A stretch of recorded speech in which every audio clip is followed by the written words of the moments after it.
Tampa Bay Rowdies, who have made a huge upset. Your 2021 Eastern Conference champion. A 10-point goal! Oh, that is a delicious goal for Tampa Bay. And now, you're tuned into Tampa Bay's RBLR Sports.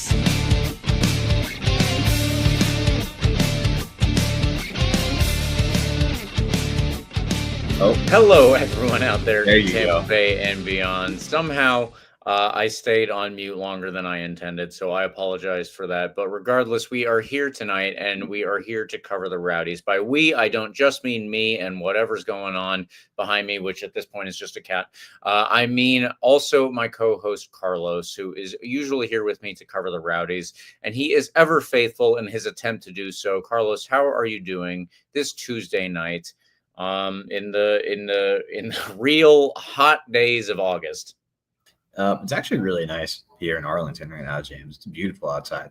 It's like nice little breeze going. I had my morning bike ride to work, and I felt the breeze going through my hair, and I just felt like I was in a movie. It was awesome. You kidding me? It was a lovely day today. So I can't relate to that. Enjoy the suffering, the humidity, and the heat down there. I'm gonna enjoy the little fake fall right now that I get. I'm hanging in there. The Rowdies are not. We'll talk about that in just a little bit. Other than that, though, I'm doing well. I'm repping the Bucks. Season's coming to a opening. That's not what people say usually, but season's around the corner. Like next week? I think they kick off. So yeah, that's fun. I got this little random shirt for $20 in Cincinnati. Found it at some throwback store. That's fun. We're repping our Rowdy scarf, though, all the trophies that we want to eventually win again. Our Ralph's Mob scarf. So I'm ready to talk Rowdies, James. Ready to talk about this game this past weekend against Detroit. Another home game coming up this weekend against Pittsburgh, which is another opportunity to bounce back. So lots to talk about there, lots to talk about on the table and matches around the league. But I'll save it for just a second until, James, you tell me how you're doing down in that heat, in that humidity. What's going on down there? Well, yeah, it is hot and humid, obviously, at the moment. Luckily, we do have the cloud cover because it's been raining for roughly 2 days at this point. So anybody in the Tampa Bay area is well aware of what I'm talking about and probably is waiting for some sunlight. Now, personally, I don't mind overcast. It is a little unfortunate when I can't go outside because there's lightning. So maybe that could clear up. And if it does, let's hope for a good clear sky, at least on Saturday, because Carlos, we do have a home game upcoming this weekend and coming up this weekend. And I hope that not only us, but we'll talk about another local team, at least one local team. Maybe there are others in other sports that I'm not even considering, but there are 2 soccer teams that are supposed to be playing home games this weekend. USF on Thursday. USF yes. on Thursday. All right. So Boise State. There we go. So there's actually more. Let's hope, like I said, you can play in the rain. As long as there's no lightning, you can still get a game in. So that would be the only thing that I would ask for, is if we could get a little bit clearer of the electrical aspect of these storms. Otherwise, I think it's kind of fine. Getting into the actual thing that we're here to talk about is the Tampa Bay Rowdies. Like I said, we do have a game to preview. Carlos already mentioned it. We will be playing Pittsburgh at home this weekend. So stay tuned for that. And obviously, if you don't already, please get your tickets. That would be good. And fill out the stands. Make sure that we have a good contingent up against this Pittsburgh Riverhounds team. So let's just get into the whole episode here. Last week, we lost to Detroit City 2-0. We have to review that game, and then we will actually get into the week to come, which, like I said, hopefully will be a little more positive. So like and subscribe to us on YouTube, any major podcast platform. And of course, please follow us on all your social medias. Wherever you are, we are too. And we are at RBLR Sports. Please, Carlos, get us into the quick recap so that we can get into the long recap of this loss versus Detroit City. James, the Tampa Bay Rowdies played a Actually, I'll save the adjectives for when we talk about it in a little bit. The Tampa Bay Rowdies played a soccer match against Detroit City FC. with Bondre and net. Nothing new there. Well, I guess there's something new there. Bill Hamid, who I guess we can mention a little bit longer, is apparently now a Tampa Bay Rowdy. That was breaking news like a few days ago. We'll talk about that a little bit more later on, but he did not feature in this one. Ethan Bondre still in net for Tampa Bay Rowdies here, up against Detroit. I think that while we're just on that subject, I wanted to highlight I don't believe we had a backup game named for this specific this game. I think that we had Ethan Bondre, and then afterwards maybe you put your tallest center back in net. I'm not sure. So glad that we have a named backup goalkeeper, or at least a potential backup goalkeeper. I don't know who's going to be first between Hamid and Bondre, but that was one little wrinkle I wanted to throw out there. Yeah. We can break down that signing a little bit more later on. It's really interesting. It's weird, the little goalkeeper trade between the Rowdies and Miami FC for what on paper is a much better goalie for us. I love Kempisi. Best of luck to him. But Hamid's our guy now, maybe on the bench, maybe in net, who knows. Statistically, a comparable season to Ethan Bondre, so nothing to write home about at the moment, but he's on the Rowdies, and that's enough for me right now. Ahead of Bondre, you had Bancaziel, Castellanos, Lasso, Guillen, Bodley. In front of them, Asokar, Crisostamo, Sharp, Manu Arteaga, and Wubens Pasillas. This was a really weird lineup to me, James. Yeah. Hilton and Wyke were on the bench in this one. Wyke would come on, I think, right around halftime. You'll notice in the names I mentioned, there's 4 players that are on paper strikers between Asokar, Manu Arteaga, Wubens Pasillas, and Sharp. That's kind of crazy to me. It looked like for a minute or for a while that Asokar was kind of playing like a right wing back situation. It looks like Bancaziel was more in the midfield with Asokar as a right wing back. Very, very weird. Not what I expected from him, but we've seen that a couple times now, at least in his substitution minutes in the last few weeks. Now he did that as a starter. Kind of strange to me. In the midfield, like I said, Crisostamo and Bancaziel featured more in the midfield, at least to start this game. And it looked like it was almost like a 5-2-3 for a while, with Wubens, Pasillas out on the left wing, Arteaga in the middle, and Sharp outright. That's what it looked like for a while. A lot of movement happened in this game later on, so formationally things changed. But that's at least how it started for the Tampa Bay Rowdies in what was certainly a unique formation, not something we've seen a lot this season or maybe ever. But, hey, we tried it, and it didn't work. Detroit City would come out and get 2 goals in the first half in this one. One was a ridiculous banger from who knows how many yards out. Not too much to blame, not much blame to go around in that one. Guillen maybe could have closed down a bit more there, but maybe doing what you should be doing in that situation, laying off, kind of waiting for that pass to come, but Diouf with a ridiculous shot. In the 30th minute puts Detroit up 1-0. Bondre couldn't do anything about it. And then just 8 minutes later, Detroit piling on the pressure. They get another goal, much softer in this one, a near post shot that looked like it went right between the legs of Ethan Bondre. That's one you got to save 99 times out of 100. Highly unfortunate. You got to do better there as a team. Defensively, there was some more stuff we could do there as well. We can break it down a little bit more in just a second. But Detroit City would score the only 2 goals in this game in the first half in the 30th and 38th minute. The Rowdies would never have a chance to come back into this one. The frustration settled in very, very quickly by the end of the first half. You could see the body language reverting to the Rowdies that we've seen much this year. Unfortunate, James. Rowdies lose this one 2-0. The standings haven't shifted all that much across the league. Louisville City is still in first place. They had a draw this weekend against New Mexico United. Charleston Battery with a very, very convincing thrashing of Loudoun United on Sunday. Some other interesting matches around the league happened, and which ones can we point out here, James? Hartford has been on a roll ever since we went over there and beat them 1-0. They've been on a roll. I guess, yeah, that's one way to look at it. We woke them up and they switched up, and all of a sudden they're winning all the games and they're comfortably in playoff position now. They won 3-0 against Rhode Island. Miami FC didn't do us any favors. Indy beats them 3-2, and they've solidified a bit more of their grasp on the playoff spots. Birmingham Legion and Pittsburgh played a boring 1-1 game that didn't shift their spots on the table all that much. So, James, those are some interesting games. The Rowdies are now firmly out of playoff position, 5 points away, instead of just the comfortable, more manageable 3 points coming into the game. Still have a game in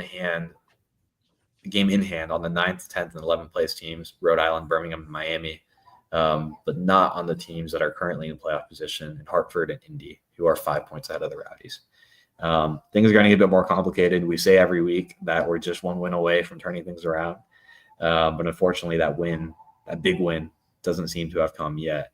We'll see if it happens anytime soon. I do want to mention one more thing really quickly. We're talking about the league standings and results and everything. The Jägermeister Cup, I think all 4 games were played last Wednesday. Yeah, all 4 games were played last Wednesday. Semifinals are now Wednesday, September 10th. Greenville Triumph, winner of our group, beat Indy 11 in penalties to advance. Neil Collins of Sacramento won in penalties against Loudoun here in Virginia. Rhode Island beat Birmingham 1-0, and Hartford beat San Antonio in San Antonio 2-0, setting up a potential interesting final between Hartford and Rhode Island, which I think would be pretty fun to continue building their intense rivalry that's built up in just less than a year. So that's your Jägermeister Cup results. Keep an eye on the semifinals coming up in just a couple of weeks on September 10th. Okay, James, that's all the action around the USL. That's all the action around the Jägermeister Cup. Good for Greenville, man. You know, I wish it was us that won that group, but if we're going to lose, might as well, keep pushing for the team that's in League One, right? That topped our group. Okay, James, lots of problems in this game for the Rowdies. Let's talk about this game against Detroit. Many problems. It was I'll start using adjectives, right? It was an awful performance. It was just dreadful. It was horrible to watch. It was boring. It was very confusing. We looked dead in the water from minute 1. Maybe 2 chances off the top of my head that I can point out to. Arteaga had a header near post later on. I think it was the beginning of the first half. That was a pretty impressive save from Saldana. Macias had one shot that kind of just skied over the bar. He could have done a bit better. He had Arteaga and the Sokar kind of running on the right side of the pitch, pretty wide open. He didn't pick his head up and just kind of let it fly from way outside the box. So limited chances here for the Rowdies. Defensively, questionable. Detroit seemed to be kind of running all over us. They could have scored more, but it seems like they kind of laid off, especially after the rain delay, which I didn't mention in our quick recap, which happened later on in this game for hour and a half, 2 hours. Definitely seemed to lay off the gas. So lots went wrong here, James. Where should we start? Give us a place to launch here on the problems. Should we start with the defense? I mean, I guess that's as good a place as any, right?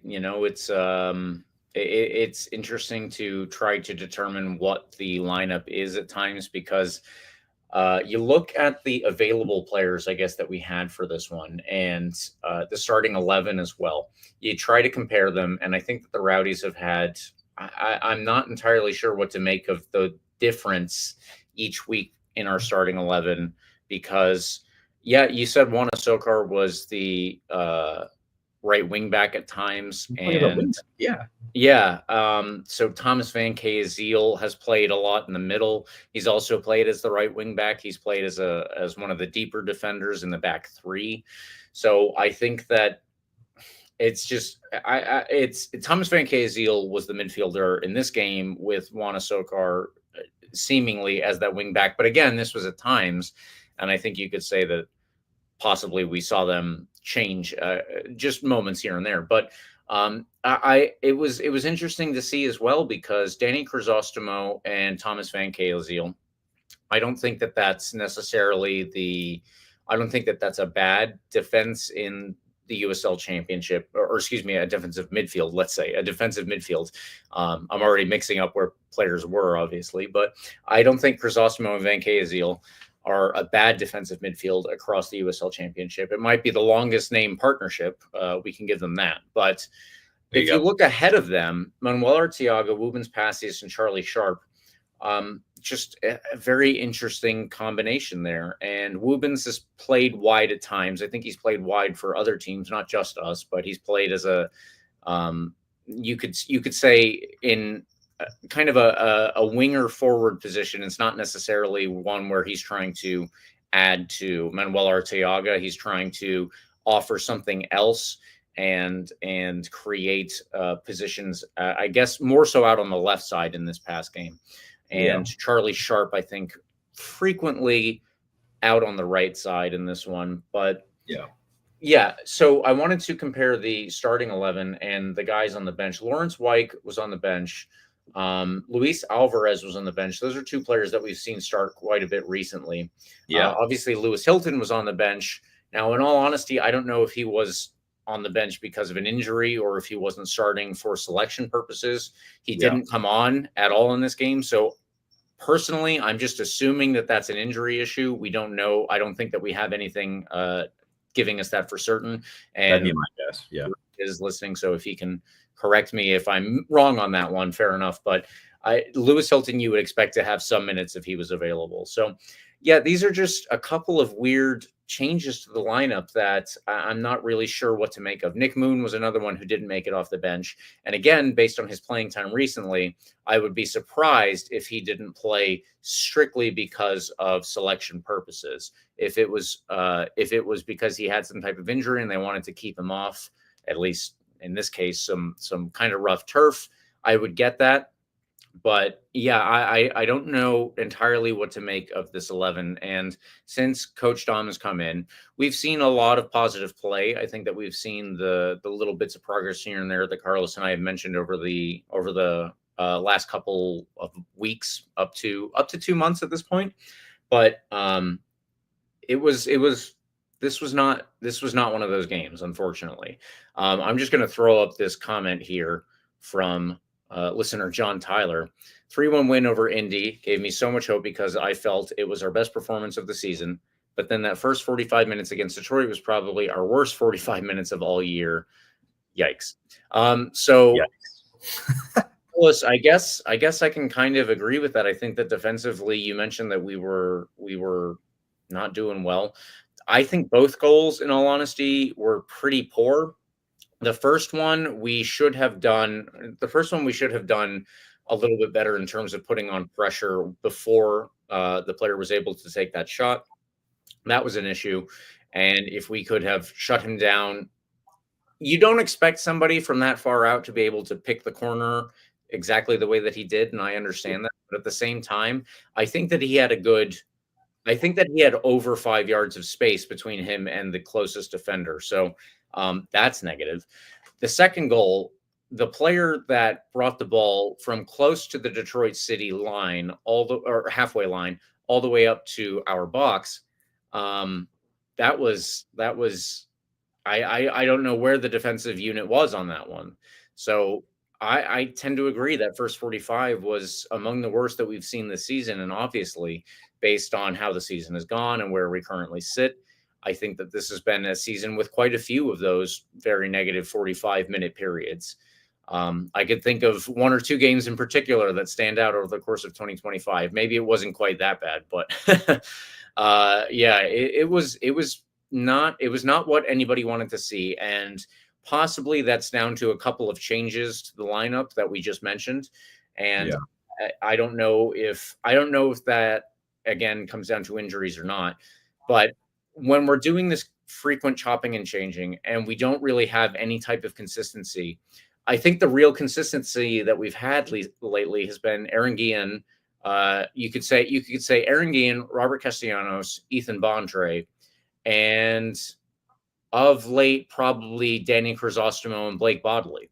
Those are the players who have been in the lineup in roughly the same position for the last several weeks. Forrest Lasso in and out.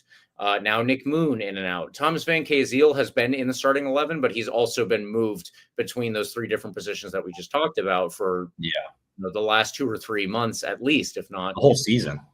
Yeah, the whole season probably. Woobens Passius. Manuel Arteaga, in and out. Charlie Sharp, I think this was his first start. But Joey Skinner has actually been pretty positive recently in a more attacking position. He's only got one start on the season in league play, if I'm not mistaken. And Luis Alvarez as well has been in and out of the starting 11 recently. So I don't know if this is something to do with training or injuries, but I think that a starting 11 that's a little bit more consistent might help us out in this case, or at least a starting formation would be. The formation is roughly the same, but the players that fit within it, that does change a lot. And yeah, that's where I'm not sure if players are being lined up where they know, I guess, how to best succeed, because this one, we did seem lethargic. We seemed slow to every ball, first ball and second ball. Yeah. I'm not sure. The second half, I think that we did much better. And if that's the case, my question then is, what the hell happened before then? That's the only real thing that I can ask is, what the hell happened? Because the 2 goals that we gave up, yes, the first one was a very nice strike, and I'll give them that. Beforehand, it was very lax defending. The second one is absolutely unforgivable, both on all of the defenders who are supposed to be in his way. This is the Detroit City player, again, from about their own halfway line up to our box, and then Ethan Bondre. It's just a very, very weak goal to give up. It's not even cheap. It's weak. And this is a game that I think people watch, or maybe this is a half that I think people watch and then turn the game off and don't even finish it.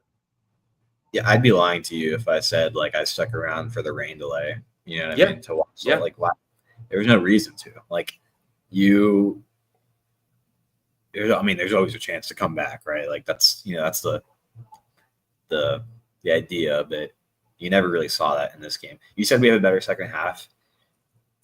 For me, it was marginal. Like I saw maybe I mentioned one chance you got in the second half, right, from Arteaga, and that in garbage time at the end, Luis Alvarez comes in and rips a nice looking shot from outside the box. But like, I can't really think of much else going for us in the second half. Like I said, Detroit City comfortable in this one. Like there was no need for them really to ramp up the pressure and just go all in for that third goal, which they did get a third goal, but it was called off, I think, for like a handball. I really don't know what it was, to be honest. I don't know if it was offsides or anything. There was a third goal in there at some point in the second half that got called off for dubious reasons, whatever. But they didn't really feel a need to go pressure for that third goal or anything. Like they were comfortable. They were fine. It was as dominating as a 2-0 win can be, right? On paper, it doesn't seem like a blowout. Once that third goal gets in there, that's when it becomes, like a blowout, right? But that second goal just put them in cruise control, right? And it was, especially with the rain delay and everything, there was no reason for them to go out there and just waste all this energy on a game that was already won, right? And thanks for the comment, by the way. I think it was John, right? Yes. If you're listening on YouTube, the YouTube comments are easy. Throw it in there. If you're listening on Twitter, hashtag ask RBLR, reply to the live. We'll get your thing, your comment in here. Because I don't really know where to go, like, with my talking points from here, because it's just like bad. Like it's bad. It was bad from it was confusing formationally, right? Tactically. It was lethargic, like you said. That was a good word for it. Wasn't like the biggest blowout loss of the season for us or anything, but it just felt like one of the worst performances we put together across 90 minutes. And it's unfortunate because, like, you've seen moments over the past, I think John brought up a good point in this comment, like you've seen moments over the past month and a half, 2 months where we're putting together a couple wins. Like you started to figure things out with a win against India at home, and then against Naples away in the Jägermeister Cup. There's no easy win, even though they're in League One, right? That was an impressive 2-0 win for us, right? And then you go and beat India away. You got that scrappy win against Hartford away, with the loss sprinkled in there against Charleston, the Jägermeister Cup. Like, you started to figure things out, and I feel like generally the only significant rotation in there was whether it was Woobs or Arteaga starting, right? Other than that, I feel like the midfield found a load of consistency with Crisostomo and recently with Hilton getting in again. I would assume it was an injury knock or something, a light knock, like you mentioned, that kept Hilton off of the pitch entirely, because I felt like he'd been finding his rhythm coming back and everything. Moon hasn't been a world's beater like I'd like him to be, but he's found some consistency recently. He didn't feature in this game like you said in this one. Alvarez, I've said in the past couple episodes, Alvarez, I'd like to see a bit more out of him, like the attacking, exciting midfield guy that we were promised, right? But that being said, like he's a good player and still has had good moments in the past few games. Like I'm surprised it took until the 88th minute for him to come in, right? Like again, I'm not a tactical genius, nor do I, claim to be a better coach than anybody who's ever coached for the Rowdies, right? It's just I was just personally confused as a fan, seeing what's on the field, seeing what on paper and what by trade are 4 strikers in the game. Ahsokar, like if I recall correctly, when he was in the USL, he had moments like as an attacking midfield as well. Like that's expected, kind of, but like seeing him a lot of that first half kind of in that almost defensive role was just weird. Like he got exposed a few times out there. Like you could see he wasn't comfortable out there. I think it was early on. I have a clip of it. It was like 12th to like 15th minute. He just got cooked. He got cooked out there. Like there was, I don't know what player it was for Detroit, but there was a clear look. He was out on the wing. Ahsokar was coming back to try and mark him. He just does a simple little cut move, gets inside and rips a shot near post, which Bondre is able to save. One of his good saves of the night. Like that was weird. He looked uncomfortable. It looked uncomfortable for the team. Like it was weird. It was weird, right? Who else did we mention? Sharp. I didn't see anything from Sharp in this game, like at all. That's probably fair. Like it wasn't anything awful. Like he didn't score an own goal or anything, but like as a striker, like you're the attacking, you're trying to create something up there. I don't blame it entirely on him. I think like the support he had behind him in this one was a little weird. Like I've been saying, there was no like Alvarez, to kind of create some space and push the ball up the field and find a Sharp or a Pasillas in this one. But like, again, just nothing really going there. So I could go through every player and just be like, what did we really do in this one? Right. Like even on FOTMob, what's our highest rated player on FOTMob in this game? Castellanos had a couple defensive moments, especially even on that second goal. He could have tracked back a bit more. Like there was just that second goal was really frustrating because that pass was so announced. You know what I mean? That was coming. You could see it the whole way. I mean, first of all, Matt Sheldon shouldn't have all that space to just run up the field from the back line. Matt Sheldon, thank you for getting the name, because that's the run that I'm talking about. That was so egregious. Yeah. No pressure the whole way. Yeah. Yeah. Matt Sheldon's a center back, by the way.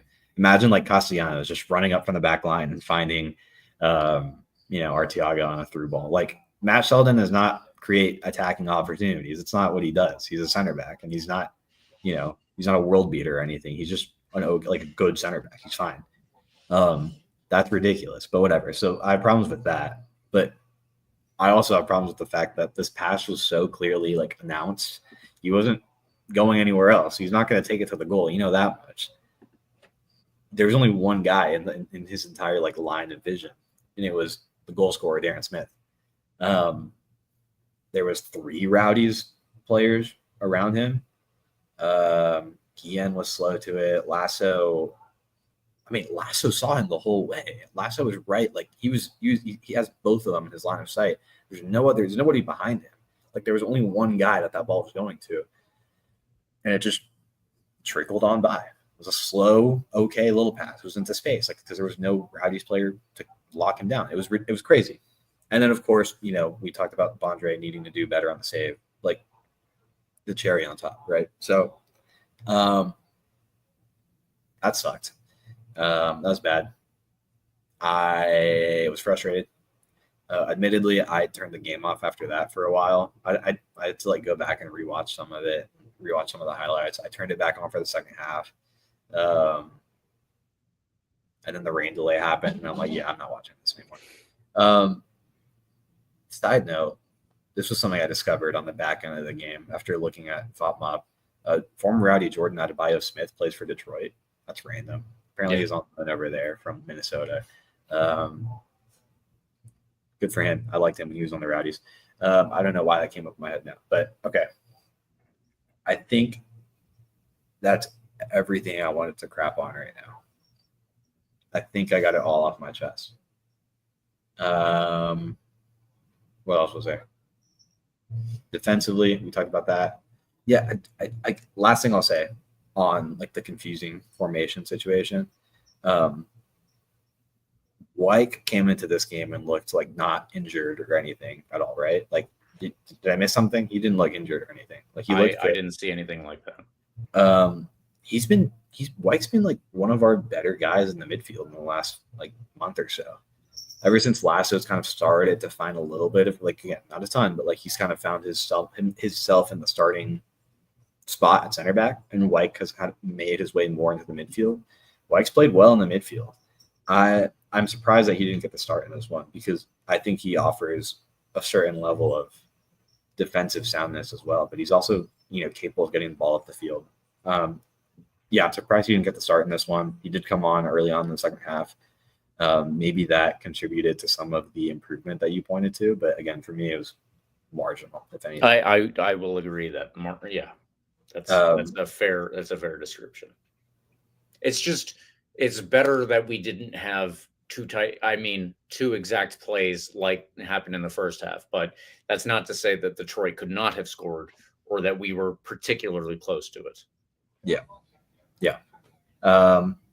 Also know Leo Fernandez, by the way.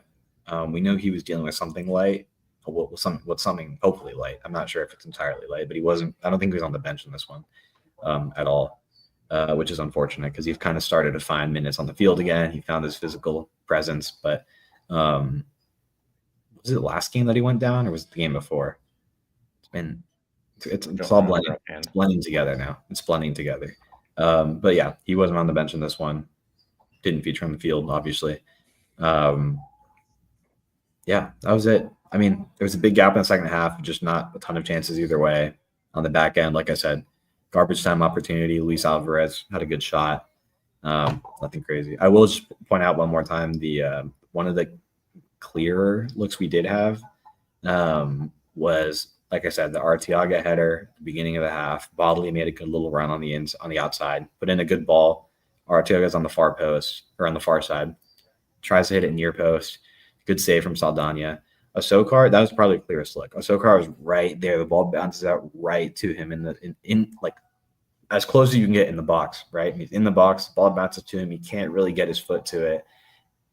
Man, like that was one that if you do knock that one in, I think the mentality of the team maybe changes a little bit. The confidence comes back a bit. That was when Osokar started to move up the field more, and I think you saw Van Kaziel drop back into the right wing back area. But again, just confusing, weird. Like why was that a thing? I don't know. Like I said, I know Osokar has played in the central midfield before. He can get up top. He can be kind of like an attacking midfield kind of guy. I'm surprised that wasn't the case kind of from the beginning, right? Van Kaziel's been a serviceable right wing back. Don't know why that wasn't the case in this one. I don't know. There's a lot of movement. Maybe I'm confused. Tell me if I'm wrong. But Rowdies lose 1-2, nothing. Anything else to mention here, James? Negatively, positively? Was there anything positive to take away from this one? I don't know. The positives for me are very few and far between. I really don't even know. I don't know. I don't know where in this game. We've talked about a couple of other games in the past few weeks where we've said this isn't the result that we needed, because what we need right now, obviously, is wins. We need 3 points, and we need those every single chance that we can get them. If we can start racking up 3 points, then we can put ourselves in contention to actually get into the playoffs here, which we're currently not, obviously. I do want to highlight that one more time. But we're not. We're seeing a couple of instances where the Rowdies looked like they could have won a game and they ultimately did not. And we said, okay, there are moments. I didn't see that in this one. So that doesn't mean that we're regressing. There might have been circumstances in particular around this game, but the issue, of course, is that it's this game, our next game that we're going to do to preview really quickly against Pittsburgh. That is on August 30th. August 30th, you're pretty much in September. And then what you have, I don't know, a month and a half to qualify for playoffs if it goes all the way through October before the actual playoff period starts. So yeah, it's just every week we say this, and I guess it just gets more true as we go along, but every single point is crucial. And if we're dropping points every single week, then I'm not sure what we do. Yeah, this game, like, I think you made a good point, right? It's not like the Phoenix game the week before where we didn't play great, but there was always a chance to really knock one in and lock up the win. Unfortunately, they got a banger of a goal from that kid.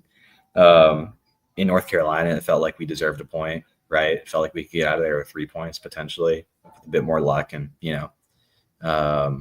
not a weird penalty call. Got that win against Indy in Indy. Charleston Battery game, obviously lost. Got that win in Hartford. Like, a lot of the games over the past month, you can say we deserved a point, we deserved a win. Maybe we didn't, but oftentimes we did. Even in Casciato's first game out in San Antonio, tough first game for him against a really good San Antonio team. And you should have walked out of there with a draw at least, right? All those points are starting to add up now. And you're at a point now where you have 10 more games, exactly 10 more games in the USL season. You are, 5 points out of the playoff positions, in 8th place. It's not a lot of time. It's 30 points up for grabs in theory, but like we've been saying, and like you said, we've said every week, you really just need one win to get yourself back in the mixer. But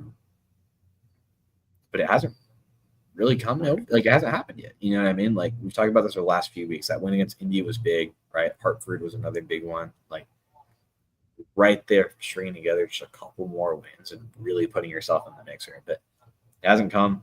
You're running out of time. And like you said, this really wasn't a game that inspired me to believe that it could happen, right? It sucks. It sucks. Like John said earlier, right? That game against Indy, inspiring. You're going to go in there and you're going to win the next 2 or 3 games, right? Like, whatever. We'll see. This game doesn't give me a ton of hope. And again, we have this stretch of home games too. Out of our last 10 games, only 3 of them are on the road. So you have 7 home games to close out the year, your last 10 games. In any other season where you need a chunk of points, I would feel a lot more confident, right? But playing at home this year hasn't really proven to be like anything of an advantage. No. So I don't know what to think of that. Tough game coming up against Pittsburgh, tough game against Sacramento a week after that. Colorado Springs is not great, but neither are we at the moment. Away to Birmingham, home to North Carolina, who's pretty good. Away to Loudoun, who is okay. They've kind of fallen off. So you have opportunities. There's still games to play. There's a lot of points up for grab in these last 10 games. And just a few wins puts you right in there, but we can't string a couple together. Like, you need to put together a 2-game win streak, 2 games back-to-back, get a win. Maybe a draw and 2 wins. Like, you need to start putting points together because the losses are starting to add up, right? And I don't want it to be just a throwaway year. Like, Casciato came in here, and in my head, I'm like, okay, we're putting money into the team and really going in there and trying to still make it something of a year. But I think you're like a couple losses away from really just calling it a season, right? Yeah. You lose against Pittsburgh and follow it up with a loss against Sacramento.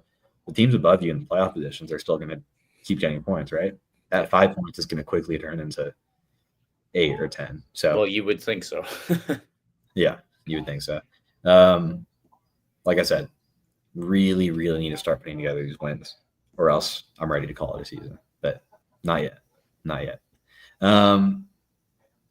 I was going to ask like an existential where do we go from here question, but I think that kind of answers that from here.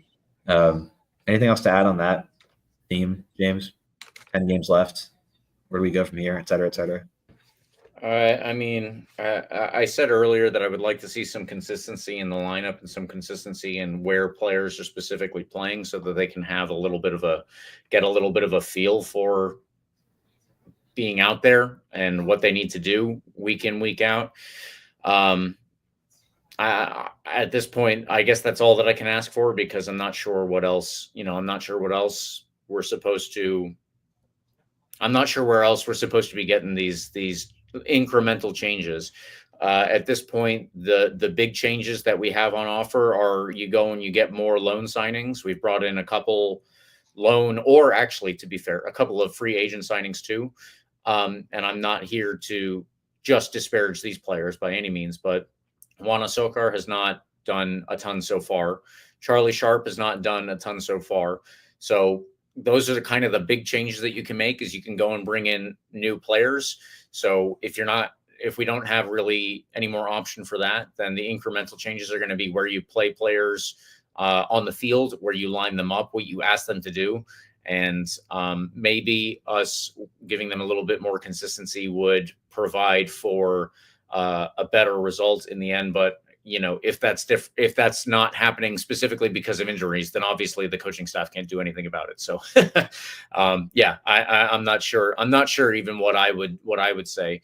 And Carlos likes to proclaim me the tactical guy here. I'm no expert either. I've read the book Inverting the Pyramid, and that's most of my qualifications here. But at the same time, I do wish that we had I don't know, at least a little bit more consistency on the field. Yeah.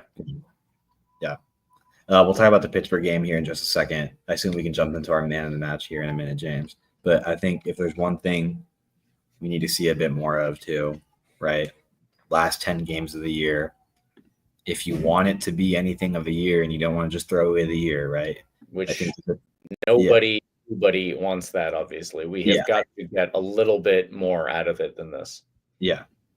I know some fans have thrown in the towel a while ago. I think, again, talking about the Pittsburgh game and the Sacramento game, we'll talk about that next week. Like there's a lot of home games here coming up. I think the interesting thing is you have a chance to prove that you're not throwing in the towel, right? Show some. We'll see what the intensity looks like, right? Because all these games matter a lot more now on the back end, and they're mostly at home, right? So I think it provides a really interesting opportunity, a really interesting platform for the guys and for Coach Tom Casciato to show some fight here at the back end of the year. So we'll see how it goes, and we'll talk about it a bit more in just a second. Really quickly before we do that, I wanted to highlight last week we all said a 0-0 draw or a 1-1 draw, all three of us, because specifically Detroit had not scored more than a goal in a game up until this past weekend for several weeks. So just keep that in mind. Okay. Well, there's that. Man of the match, James? Yeah. My man of the match, I could not go with anybody who played specifically through the first half. Ultimately, that led me to Lawrence Wyke, and I think that Lawrence Wyke was not particularly brilliant, but overall he was fine. 94% passing accuracy, that's not bad, but more so on the defensive side. 1 block, 2 interceptions, and 4 recoveries.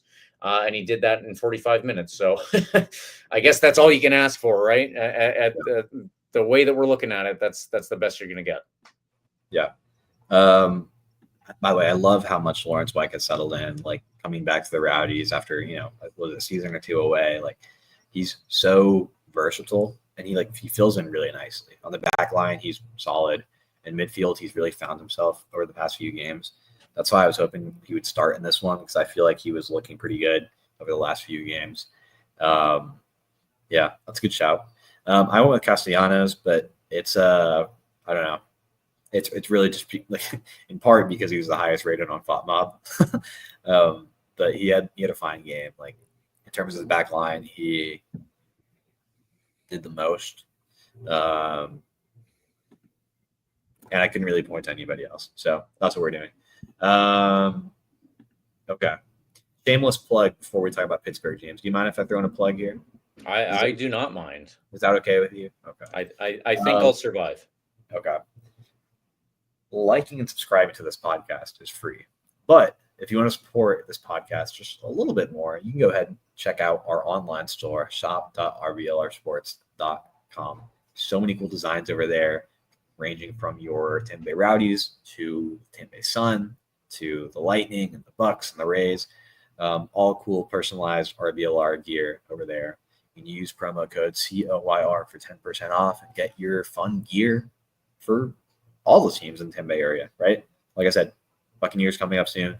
USF kickoff on Thursday in a really fun matchup against Boise State. The Rowdies, James, this is a Rowdy show. Still have 10 games left to really lock things up. Get a good shirt. Get something fun. Wear it to the stadium this weekend on Saturday against the Pittsburgh Riverhounds, James. That's who we play. That's who we'll see. 7:30 p.m. at Al Lang Stadium. Do you want to tell us a little bit about this game? I can tell us a little about this game. So, as you said, this weekend, 7:30, Al Lang, get your tickets, all of that good stuff. Please do get your tickets. We got to cheer on the boys, even if things are not going well. In fact, that's honestly when you should be cheering the loudest. That's when you should be showing up the most. Yeah. But let's get into Pittsburgh, whom we are hosting on Saturday.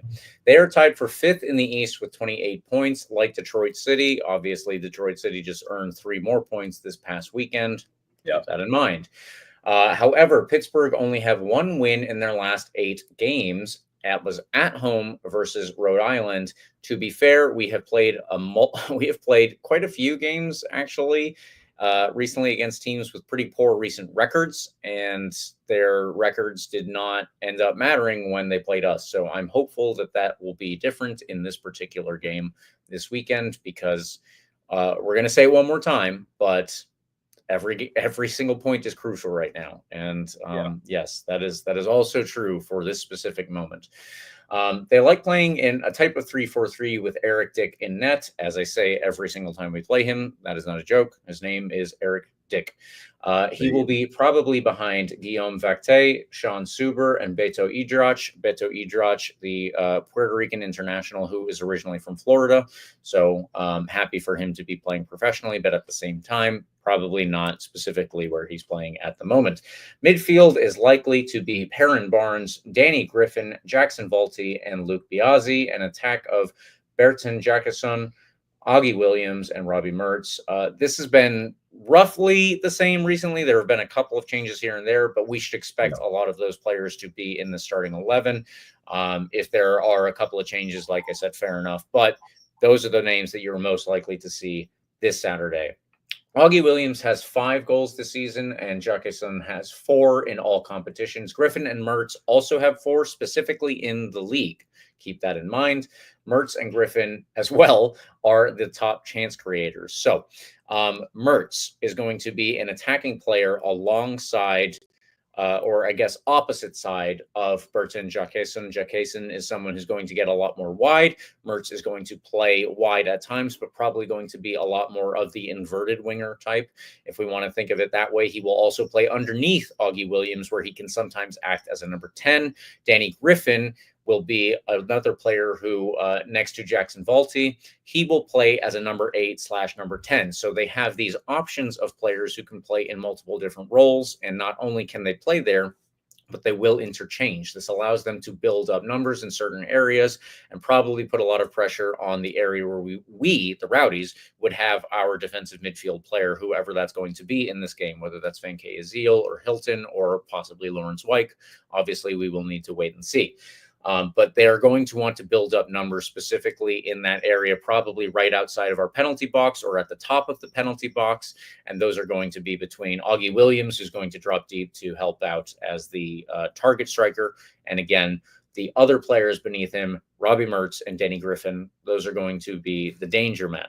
They are going to try and set everything up. The wingbacks are also going to be important in this game. Luke Biazzi is not necessarily their favorite wingback of choice, and I think that we've also seen Junior Etu, former Rowdy, lineup as the left wing back over the course of this season. Luke Biazzi just more recently, so we'll see if that continues. And then on the right side, I said Perrin Barnes. He has been doing that a lot more recently as well. They're going to want to try and get involved in this same kind of setup and help out the likes of Mertz and Griffin and try and get up the wings. And honestly, they're going to be the ones that provide more width outside of Berta and Jokhasen. So, those are the big options there. Honestly, not a ton of goals in this team either, but we just said that about Detroit a week ago, and we know how that went. Yep. Not that 2 goals is crazy, but Carlos did mention they could have had 3 at the very least. So, it all comes down to how we come out of the tunnel on this one. Are we going to come out with the fire in our belly? Are we going to come out expecting to win this game? Are we going to come out with the proper attitude to try and do that? Or maybe the players are still, I don't know if we can say figuring things out, but maybe the players are not in the right headspace to contribute to this game in the way that we need. So I'm hopeful, obviously, because I would like to see us get 3 points in this one. Yeah. But I am hopeful that we can do a little bit better in terms of our defensive setup. And in all honesty, if you're looking at the last game, I'm hopeful that we can just have a little bit more damn intensity. The 2 goals that we gave up versus Detroit City were really, really bad. And I do not want to see that happen again here. If that happens again, there are going to be a lot of people who are wearing bags over their heads again at this game. I don't want to see that. I would like to see Rowdies fans happy. I would like to see Rowdies fans want to come to games. And this is hopefully where we get something out of it. Carlos, anything else for Pittsburgh here? Augie Williams is always capable of pouncing on a mistake on the back line or turnover or something like that. He's one of my favorite strikers in the league. He's fun to watch. I hate when he plays against us because he seems to always find the back of the net like he did last time we played them in Pittsburgh. It was a 2-1 loss. Augie Williams got the second goal for Pittsburgh. Their first goal of the night was from double agent Thomas Van Kaziel, former Pittsburgh Riverhound. He went over there and scored an own goal for them. We lost that one 2-1. I'll give you some numbers about the Pittsburgh Rowdies home matchups in St. Pete. Rowdies have a record of 5 wins, 2 losses, and 1 draw against Pittsburgh at home. So the numbers are favorable. They look good historically for the Rowdies, but we also know that this is a different Rowdies squad than the teams that have played against the Pittsburgh Riverhounds over the last few years in USL.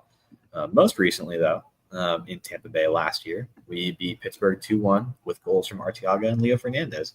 Obviously, Leo might still be out, but hopefully we can get another Arteaga goal in this one and match that result, maybe better, 2-0, 3-0, who knows, this weekend against Pittsburgh. But yeah, like you said, you mentioned they're danger players.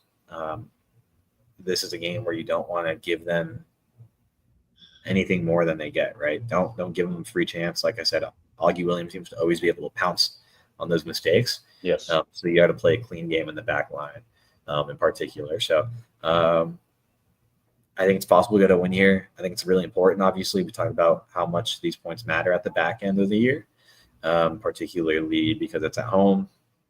Beyond the points, right? You have fans that are dedicated and still going to the games, but are really itching to see some wins because it's been obviously an ugly year. I think we got off the hook in terms of fan booing and stuff like that against Phoenix because it'd been so long since we played at home. I think you said this; it felt almost like a home opener because it had been almost 2 months since we played a home game. Now we're gonna have a long stretch of home games, right? It's an opportunity to see what the grit, the mettle of this team looks like, right? Hopefully put together a couple of results for the fans and for the playoffs, of course. Yeah, we're at this point in the season, everyone's going to feel like a must-win game, and it probably is, right? So I won't even bother calling it a must-win game because I feel like that's just implied at this point. Okay, James, how are we feeling? Should we jump into predictions? Anything else to add? I don't have much more to add. I'm not even sure where I'm leaning on my predictions, so I'm gonna have you start us off here.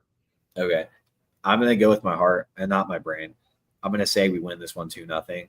I have no reason to believe that based on last weekend. But Pittsburgh's not a great team either. I know we've said that about many teams at this point. They started off very, very poorly this year. Then they found a great rhythm, with winning a bunch of games in a row, shot up the table, and then recently have fallen off. They're not undefeated, but they're unbeaten in 7 of their last 8. A lot of draws though, right? So they haven't lost a ton of games recently. I think their only loss was to Charleston, maybe. Am I making that up? Who's obviously one of the top teams in the league as a whole. Yeah, it was a home loss to Charleston Battery. They got that win against Rhode Island, and their other 6 of the last 8 were draws. So, like you said, they don't score a lot. They don't lose a lot. But, again, it's not a great team. Like, this is a team that you're playing at home. Throw everything that's happened this season out the window. Take it one game at a time. It's a team that you can beat. So I'm going to go with a 2-0 win, following my heart, not my mind. Well, I will say Eureka is joining you in a 2-1 win, not you said a 2-0 win? Yeah. Yes. So a 2-1 win for Eureka. But, God, where am I leaning on this? I really don't know. I'm going to go with a 1-1 draw.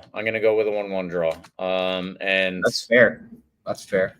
I'm not going with my heart like Carlos was. I am going with my head on this one. And well, actually, to be fair, maybe that is going a little bit with my heart. I'm not sure. It's kind of bleak days. So maybe that is actually me reaching for something instead of just going with what I would say. So we'll leave it there. 2-0, 1-1, and 2-1 for Carlos, myself, and Eureka in that order. Carlos, let's just jump into extra time. There's actually a lot of news, so let's try and get through that and get off of this predictions before I try to change my mind several times over. Yeah. James, lots happened. Rowdies moves. I'll start with the one that I felt was most significant. It was that weird goalkeeper transfer trade situation between Miami FC and the Tampa Bay Rowdies. Nico Campisi went down to Miami FC and SoFlo, and he's surely going to get minutes down there for the incredibly Argentinian Miami FC. And in return, the Tampa Bay Rowdies are bringing in Bill Hamid for the rest of the year. I'm excited. It's cool. Veteran of the game. I thought he was much older than he actually was. He's in his early 30s. He's got a lot left to give physically. And obviously one of the better goalies that, come out of MLS. And it's interesting. I'm glad he's here. He hasn't had like a, season to write home about or anything with Miami FC. He's picked up a lot of injuries along the way. I'm hoping he can find his, DC United prime with the Tampa Bay Rowdies while he's here. We'll take any support we can at keeping the ball out of the net. So I'm curious to see if he fully becomes a starter by this weekend. We'll have to wait and see, but I think that's a really, really fascinating move. Best of luck to Nico Campisi. I really, really like Nico Campisi. I think he, was hard done by a couple of his own mistakes early on in the year that were just, really, really tough, egregious mistakes that you just can't really bounce back from, right? Like you get replaced because that happens. You're a goalie, like those mistakes you get benched for them, right? He's an incredible guy. I loved chatting with him. Like the few times I was able to, he's super fun. I think he still has a future, right? He's in the middle of his 20s. He's got some good soccer in him. I wish him the best of luck in Miami FC because I think he's got a lot of talent, but unfortunately, there's just a lot that goes into moving to a new country, just sending it with a new team like this. Like, I think sometimes I can catch up with you. So hopefully around, the very Argentinian squad in Miami, he can settle in and find some good soccer over there. So best of luck to Campisi. Love the guy. Hope he can find some great soccer and a great future here in the USL and beyond. Who knows? We send people go to MLS in like their late 20s or something. He can be like Jordan Farr, play for DC United. Okay. Best of luck to him. And we have Bill Hamid. That's fun. James, the Rowdies picked up another assistant coach recently as well, John Pascarella. What do we know about him? That was kind of a random pickup. That's true. I was confused. I said, okay. He was active on Twitter. He said, I'm so excited to be going to such a historic club. I'm like, yeah, okay, I'm sold. He's pandering to the fans. I love it. Like, that's great. I don't really know much about him. I know he's had kind of like a jumpy around history as an assistant coach with Forward Madison most recently, where he helped them get into the playoffs, played some great soccer over there with Forward Madison. Before that, he spent some more time in the USL as well. I'd be lying if I said I knew much about him prior to his assistant coaching career. But he's on Tembe Rowdies' bench now, and I assume it's for good reason. Casciato seems to know a good chunk about him. Obviously, it's why he got brought into the squad and thinks very highly of him. So we'll see what he can bring. I think it's really interesting to see like what an assistant coach brings to the table. It's kind of hard to see like in practice what that actually looks like. But I hope it's all, positive things. He's jumped around a lot in the world of soccer, right? In 2009, moved to professional level. He became a goalkeeper and fitness coach for the Kansas City Wizards, promoted to assistant coach 2 years later, served in that role under head coach Peter Vermes the 2016 season. From Kansas City, he led Des Moines Menace to the USL League One Conference Finals as a head coach in 2017, before moving to serve as a goalkeeper coach for Minnesota United the following year. Had coaching experience in 2019 with OKC Energy, and remained there until June of 2021. So he's jumped around a lot. Like, he's got random bits of important and impressive coaching experience, MLS and USL. So he knows ball, I guess. So welcome to the Rowdies, dude. Let's make some things happen. Anything to add on that, James? Do you know anything about him?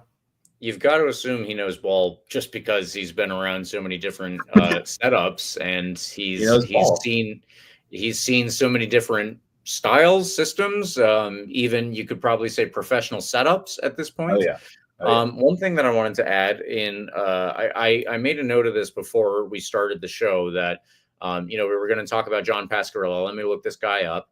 And so I did look him up, and this goes back to an article from Rowan College of South Jersey, but he played prep high school at Vineland High School in New Jersey, where he's originally from, and that was with a player named Glenn Carbonara. So I just wanted to throw that out there, Glenn Carbonara. But that has nothing to do, obviously, with who John Pasquarella is or any of his experience. Okay. Yeah, he legitimately has been all over the place. He's been mostly in Maryland, Virginia area, but also, just really throughout the American soccer pyramid, other than probably, he was also in MLS for a while. So yeah, I'm not exactly sure what assistant coaches get hired to bring in. Like, I think that's down to the individual head coach that they're helping.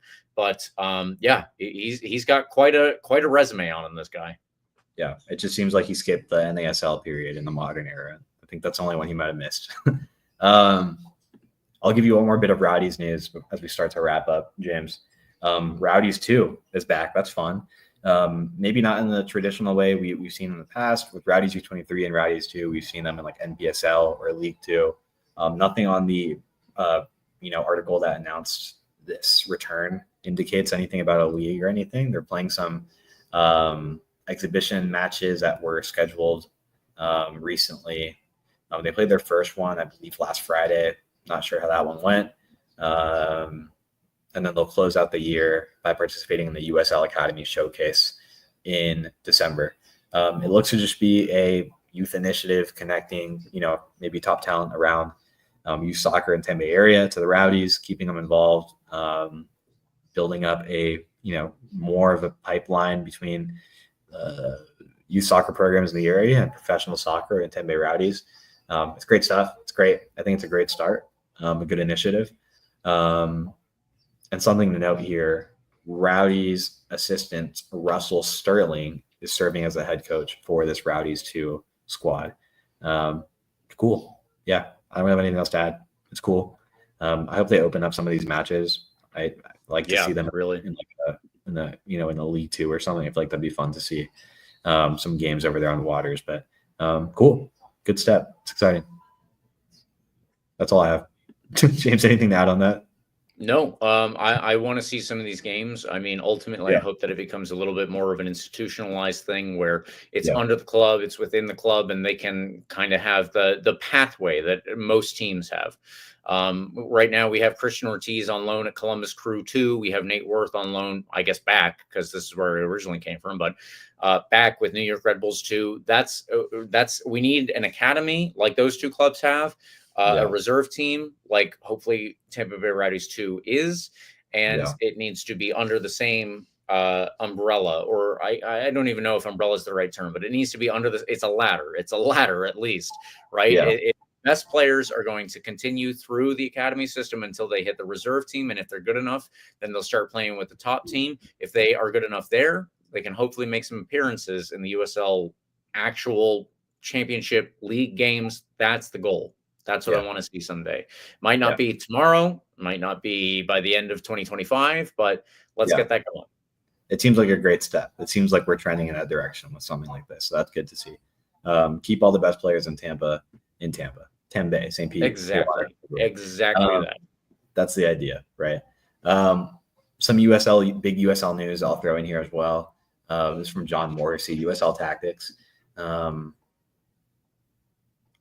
Martin, Loudoun United head coach, who has been there since 2019 and is having a historic year, is reporting that he's going to be fired at the end of the year.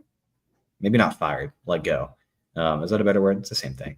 I mean, it's really interesting to me. I'm not sure if this will come to fruition. In the article that John Morrissey put out, he said that Loudoun United responded saying that no decision has been made. We're focused on the team achieving its first playoff berth in club history. But that's I did not know that. That's a report from him. It'll be interesting to see how that actually plays out.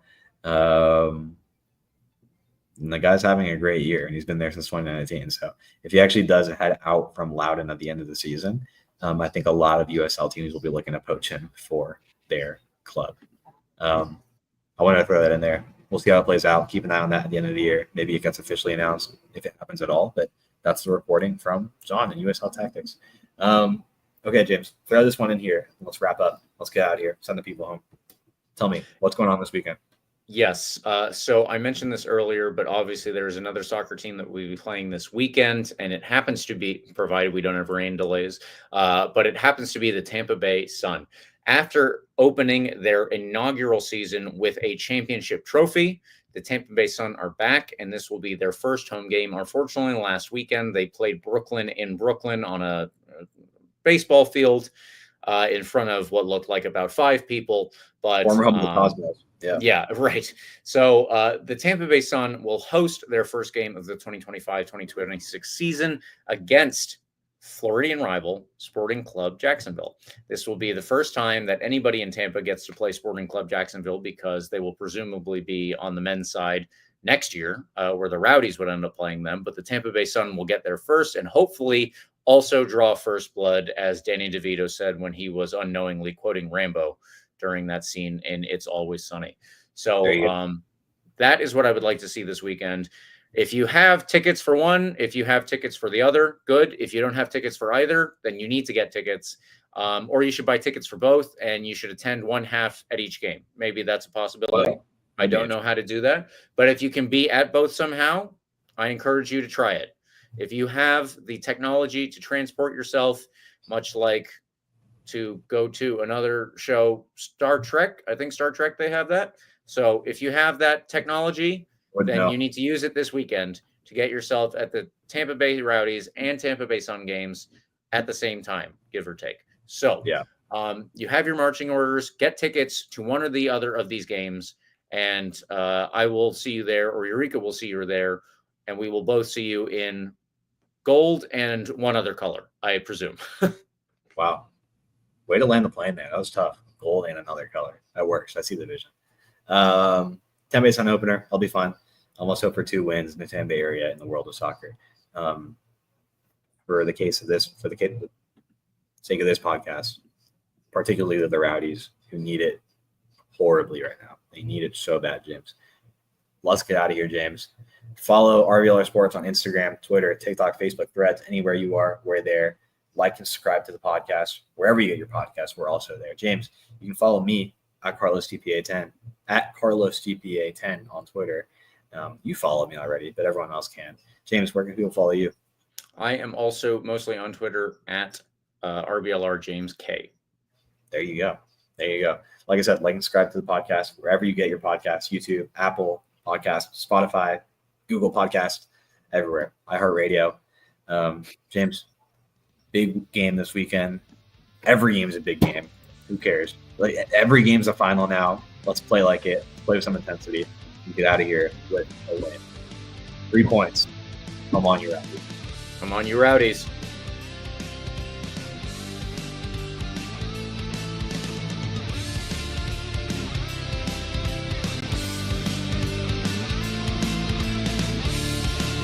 Thank you for tuning into this presentation by RBLR Sports. On your way out of the stadium, please remember to like and subscribe.